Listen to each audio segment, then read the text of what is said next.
Good morning. It's Victoria Lorian Fabish. How are you on this spectacular morning in Toronto this fall? Well, not fall, sorry. I don't want to push it too quick. We still have time in the summer. But anyways, I wanted to say hello, welcome to Courageous Conversations. And today I want to talk to you about gaslighting. And I just want to wait for a few people to come on. Let me just share this. And then we're going to dig in and dig in hard.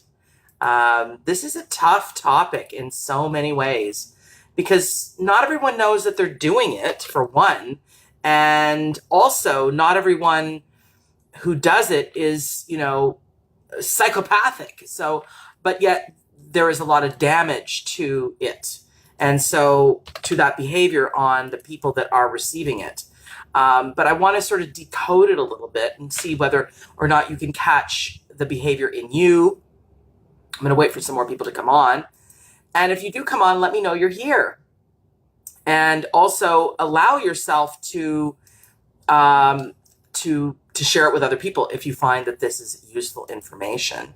But let's talk about gaslighting. So firstly, the term gaslighting is, hi Leanne, how are you? The term gaslighting is largely from a movie in the 40s, in which a husband manipulates a wife into really think she start to think she is completely batshit crazy, to be honest with you. And it is a distinct series of manipulations that creates this woman has a very, very tough time discerning what's real, what's not, what's right, what's wrong. Her sense of who she is lost. She is totally at the mercy of her husband in this particular movie. And what I want to talk to you about is the notion that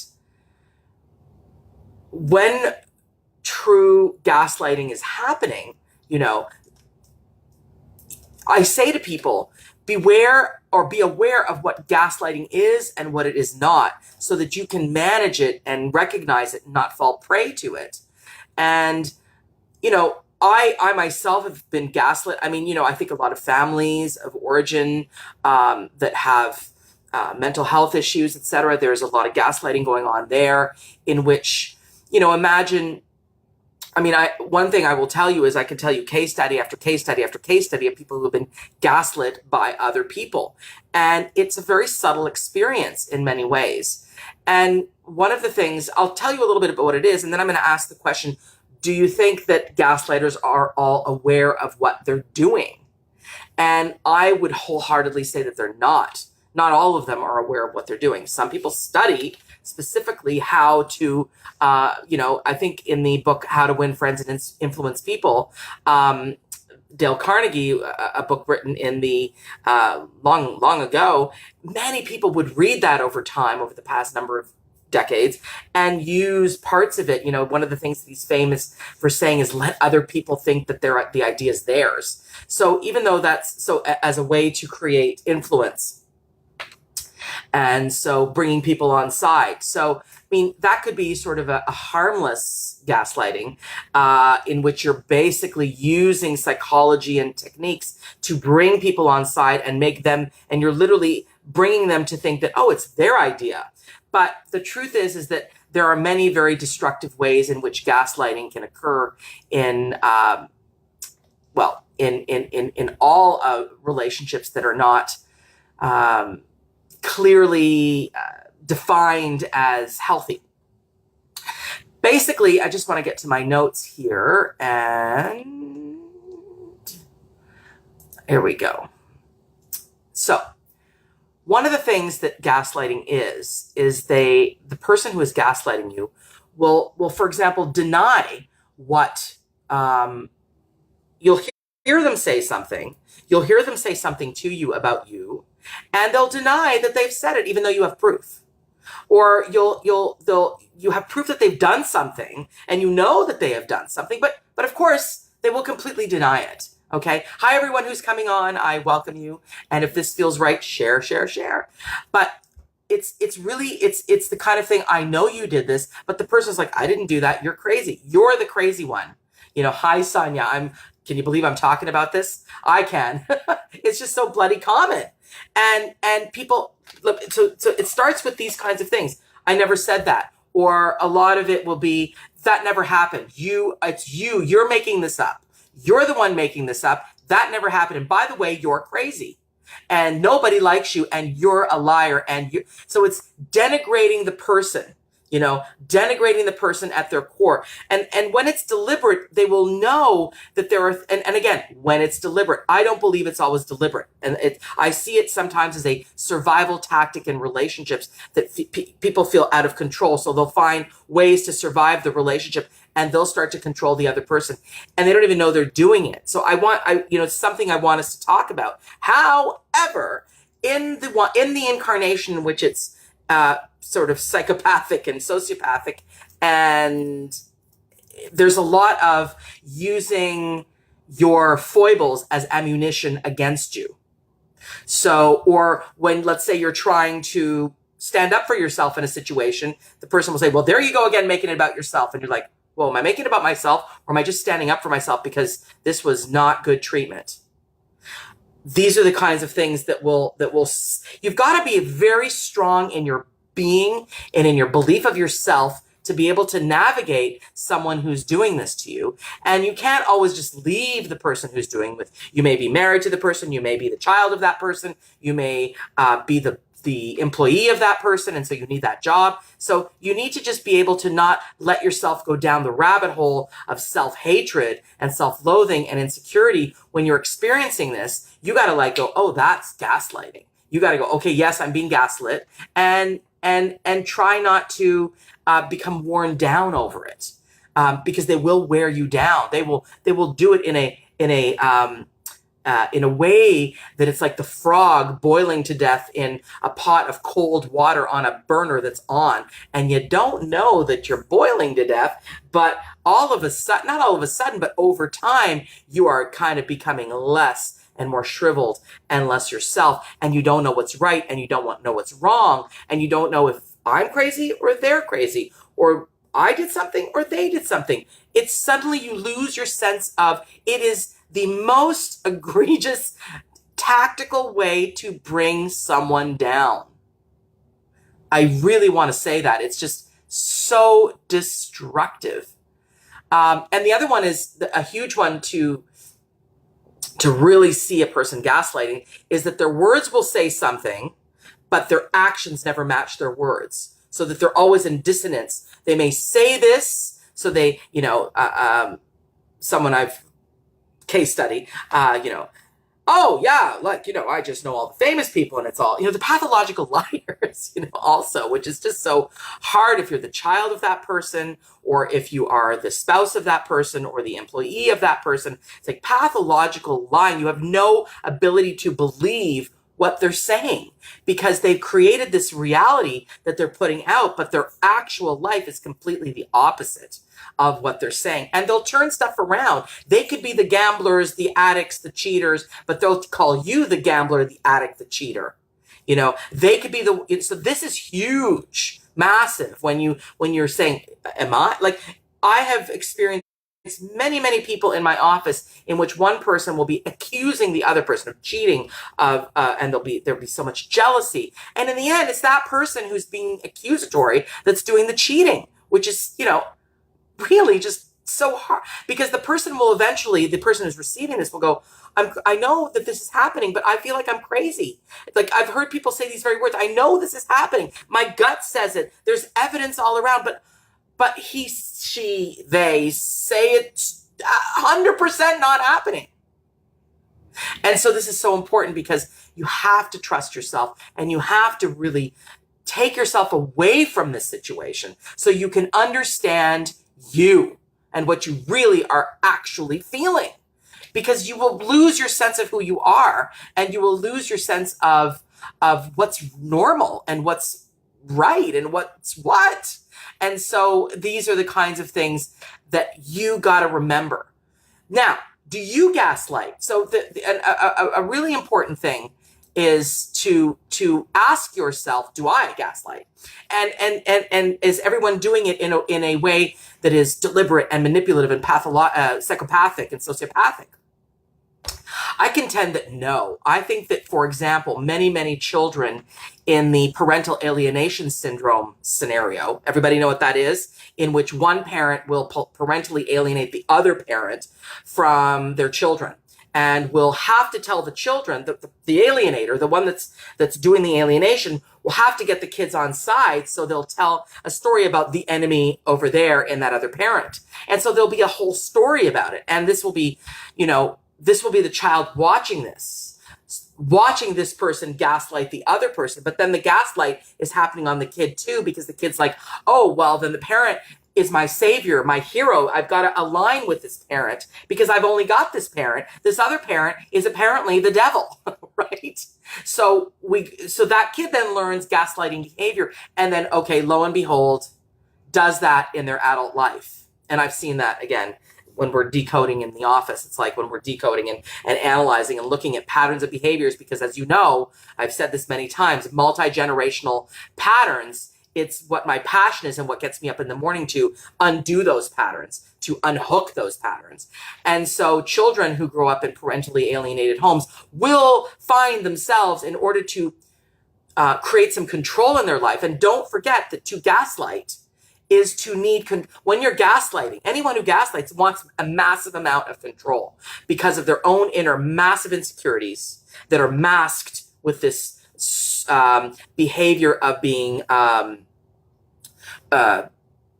above it all and superior. So it's sort of like a superior cloak with an interior that is very, very, very, very insecure. And so the need for control is insatiable. And so the brain will align itself with anything that will get me control, including making sure that I see which the person will say, I've seen this in action. Well, I'm just working to feel like I have a measure of control, so I will do anything to shut the other person down.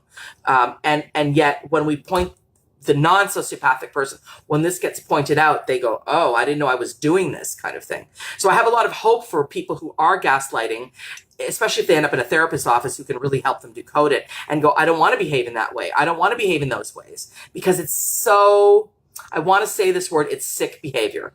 It's sick, toxic, dysfunctional, problematic, really unconscionable behavior that if you become aware that you're doing it, you got to stop. And if you're in a relationship with someone who's doing it to you, you need to get your clear sense of your being and start to understand, troubleshoot the self. Understand who you are and who you're not. So when someone says, you're this way, you're this way, you're this way, then you need to really say, well, am I this way? Am I this way? What really am I saying? Thanks, Karen. Thanks for the shout out to the outfit. I love these colors. These are my colors. I really want people to understand what this is. And also to understand that when people have depression, when people have high amounts of anxiety, when people have addiction, they are more likely to gaslight you, okay? When they are having problems that they need to keep secret, they will gaslight you. They will gaslight you in a way that will say, you're the crazy one, you're the effed up one, you're the one with the problems, even though there's a lot of evidence that the person saying this is doing a lot of the lying, the manipulating, the crazy behavior, and just turning it around on you. I'm hoping that this is clear. And I see, okay, let me see what people are saying, because I've just gone on a rant. I went on a rant because I really wanted people to really understand how powerfully common this is and how much people need to become aware of it. The thing that is most important on how to cope with it, I get the itchy nose when the angels are around. It's like, good work happening here. Good. How do you handle this? You go about the business to get secure within yourself. Work with a therapist, Talk to someone who is neutral and has a handle. Not every therapist will be clear about precisely what's going on, has a handle on gaslighting and knows exactly what is going on and can say, tell the client, have the therapist hear your case study, and then together go about the business of decoding it and analyzing it and troubleshooting the whole situation. Oh yeah, that's gaslighting behavior. A common gaslighting behavior would be a partner not wanting to come into therapy, even though there's problems and problems, and one partner saying, we've got to get into therapy. We've got to do some work on this marriage, or this relationship, or this friendship, or this partnership, whatever it may be, or it's going to break up. And the person's like, no, you're the problem. You're the problem. I've had people in my office, they're like, yeah, they agree to therapy, but they do the entire therapy session going, well, I'm the one without the problems. This is just look at this person. Just look there. Just look at this person. And I'm immediately calling them on it. Nobody, I don't think, hates me, but it's like, at the point is like, they don't necessarily, that person is not interested in coming back because I got their number.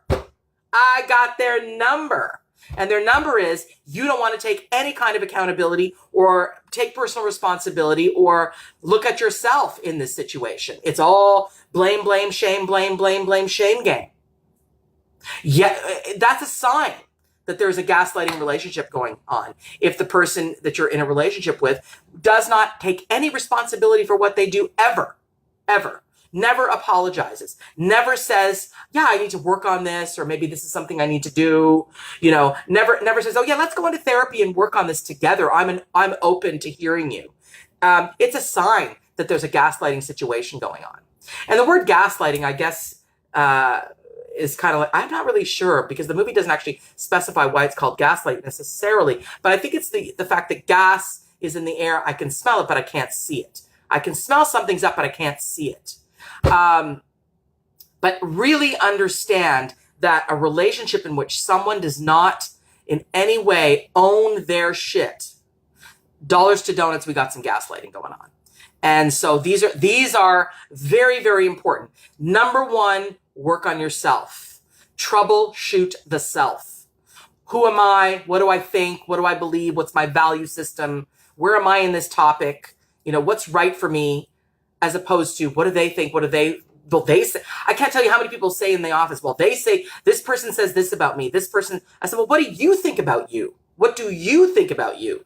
They come at me with the voice of the other person. Well, this person says that I'm this and that and the other. I mean, I hear it. I take it in as some information where we need to go and see what's happening there. But I also want to shut a bit of that down and go, well, let's really look at your behavior. And only when you have distance from the gaslighter or the person who's manipulating you to making you think that you're the bad one, you're the crazy one, only with distance from that person can you really self-assess. Can you really do the proper troubleshooting of the self?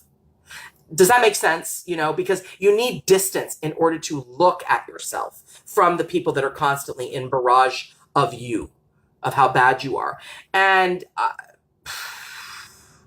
I have to tell you, I have so many experiences with clients, and I understand it from some personal stuff as well. So I get that. I get it at a core visceral level. And when people are experiencing it, they come into the office with literally almost like a pallor because the life has been sucked out of them.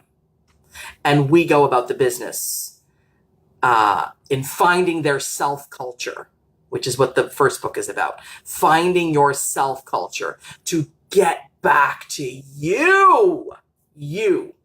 And it's not about narcissistic you. It's about self-love you, self-value you. And then when you're full, you can serve the world. But that's the journey. All right. Woo! That just came out of me. Just needed to just come out of me. So, thank you for joining me on Courageous Conversations. Tomorrow I have a really cool guest, and I'll tell you all about that. So watch my newsfeed and come on the Courageous Conversations page and on the group and keep having courageous conversations with yourself and others. And don't BS yourself and don't put up with other people's BS. Love yourself and bring people in that are going to own their crap. All right? Love you. Mwah.